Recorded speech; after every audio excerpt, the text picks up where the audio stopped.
This recording, this YouTube recording, I would like to call happiness and sadness. Seems like a funny combination, like they don't go together. But for me, um, I I think they do go together because to me, happiness you can't have, or it would be really a challenge to have happiness without freedom. And to me, part of freedom is being able to feel and show those feelings and express those feelings, to have that freedom to feel. And one genuine human feeling is sadness. And it seems like a contradiction, but to me, it to have the freedom to feel and express and show that feeling um, is is also happiness. I know it sounds goofy, but how the human experience, being a human being is all encompassing. It's not just always being cheery and joyous. There's more to life than that. There's more to feeling than that. And if you don't ever experience and never have cause to feel sadness, or don't have the freedom, if you've not given yourself the freedom to feel sadness, you never have a contrast for joy and happiness. So I think it's just necessary. I think it's essential. I think it's how we are wired. I think it's how we're supposed to be. Um, yeah, since my husband was killed, I had always been the happiest person I knew. I mean, no kidding. I was the happiest person I knew. And since he died, suddenly and tragically, it was just gone in the blink of an eye. I have felt sort of inside out. I have sort of felt inside out. That's the best way I can put it. And I know that sounds goofy, but that's the best way I can put it. And what I mean by that is I feel like I just take in everything around me. I feel, I just feel everything. And because I've always been so happy and I've always felt I needed to be strong for others, and I think I have been. Oh, there's mourning doves again. So since I've always felt kind of my job. I remember my two little aunts from Portland area were down shortly after Bill died, and I told them, I said, I want to be a good widow. I want to be a good widow, and it hit them. It hit them so hard because they, here they see me, 56. I think I don't even know how old I was. Kind of young for a widow, and they didn't want to put that widow label on me. But I was, and I am a widow. And I like to do whatever I do. I like to try my best and do my best at whatever I do because that gives me joy. And that's the best we can do. That's just me. I think it's part of my human experience is doing the best I can at whatever I do and being the best at whoever I am. And so I wanted to be a good widow. And I think part of that for me was being strong for other people and anticipating their sadness and being there to support them and show them that I was surviving. So they needed to survive too. They needed to be, they needed to feel the human experience of sadness, of course, but that they would survive it because here I am still waking up. Um, so this inside out business, it's I think it's a great thing. I think it's a really great thing. Few people see this side of me, very, very few people. But when things happen, I react to them. I just do. I don't stifle my feelings. I don't stifle my emotions. I've said so many times my edit mode is off. And that's that inside out thing. There's a genuineness in that, like it or not. And I mean, some people, I bet, they probably can't stand my guts because I am just so out there. I am inside out. What you see is what you get. And maybe that's not so appealing. It's uncomfortable for people. I've seen it in people. I've seen people quite literally back up from me because it's just kind of raw. This inside out is kind of raw and it's an unusual thing. I will tell you this, my husband, Bill Whitlatch, he lived his life inside out. What you saw was what you got. And I think some people weren't, and pardon my French, but I think some people kind of thought he could be a little bit of an asshole. But you know what? He was my asshole. And he was so genuine. He was so genuine in who he was. And that's probably the thing. And consistent. Oh my Lord, he was consistent. That's Greta Barkin. I missed that so much. I didn't realize what a rare quality that is, to be genuine.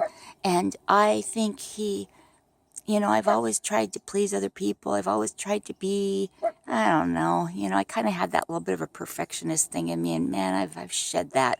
I'll talk about that some other day, but it was kind of an affliction of mine, actually, an affliction.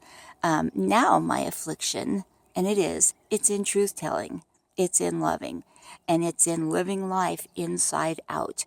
And, it sounds hard. Oh, there's my shadow. Looky there.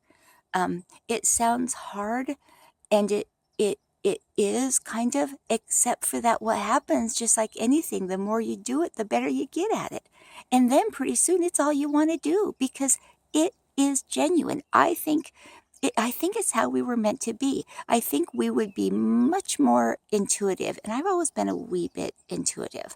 I think we would all be much more intuitive, and we wouldn't even get ourselves in sticky situations, because intuitively we would know, barriers would come up, and we would know, yeah, that person's messing with me, or that person's lying to me. Let's just say they're lying. So this inside out business, I don't know that I can say I recommend it. It's just how I am. It's just how I am, and it's a gift.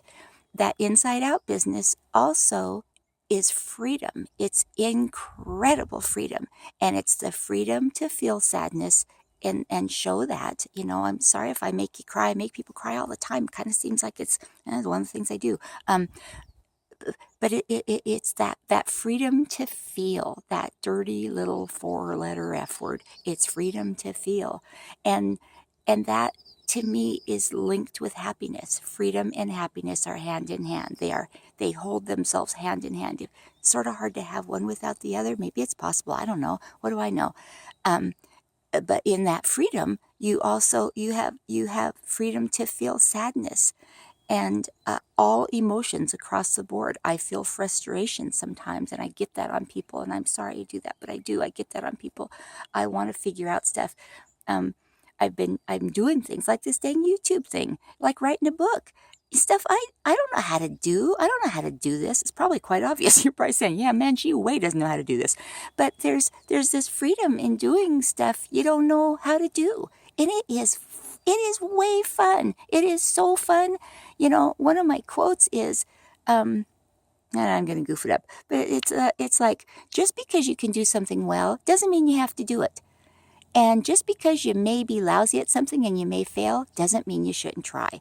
And I am living proof of that. A little book called Traveling Home to Happiness. I had not a clue what I was doing, but I was so, just driven to do it. And it was effortless. It was an accident. It just happened. And I didn't know what I was doing. But you know what? Somehow, some way, everything I needed fell into my lap and into my path to make that happen, just as these audio recordings have done.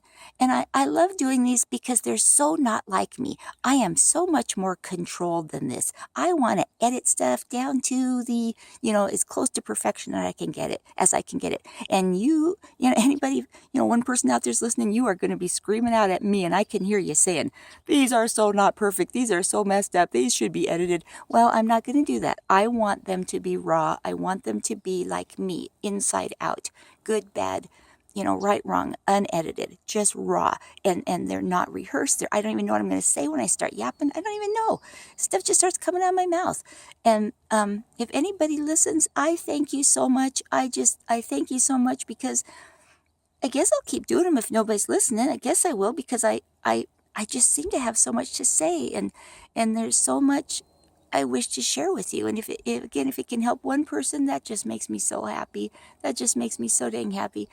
You know, anyway, so happiness and sadness and all emotions of the human condition are to me freedom, and that freedom and happiness are tied together.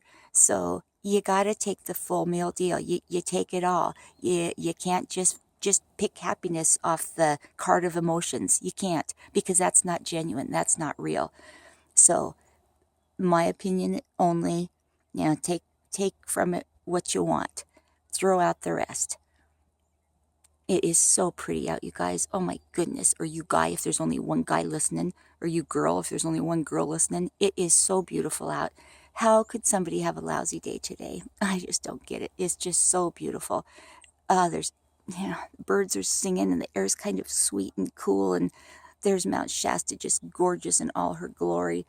I love that mountain. I love, love, love that mountain. By the way, I don't know if I've ever said, I guess I haven't said anything. These YouTube recordings I'm mostly taking from my deck. I'll back up just a tiny bit so you can see. I always feel like this is the helm of the ship which is my house. And it points, the helm points right smack dab at Mount Shasta. And there's reason for that, and I'll tell you about that another day. Today, I'll just say, I so hope you have a wonderful day. If that wonderfulness and if that freedom and feeling is feeling sadness, feel it. Dang it, feel it. Own it. If it's feeling frustration, get it out. I do that. I have these little, it's like, I'm a perfect 4-year-old. I have these little tantrums. I get it out, and then I'm all done. Then reason kind of sets in. It's like, okay, I felt that, got over it. Now I'm moving on, and I'm happy again. It's just silly. It's just how I am. It's craziness. So today, I just hope you have a happy day. I hope you have the freedom to feel whatever comes your way to feel. That's what I hope. I hope for you what you hope for yourself. And I thank you so, so much for listening. One or two of you, or anybody or nobody. I just thank you so much for listening, and I love you. And I will be yapping at you later. That one you can count on. Goodbye.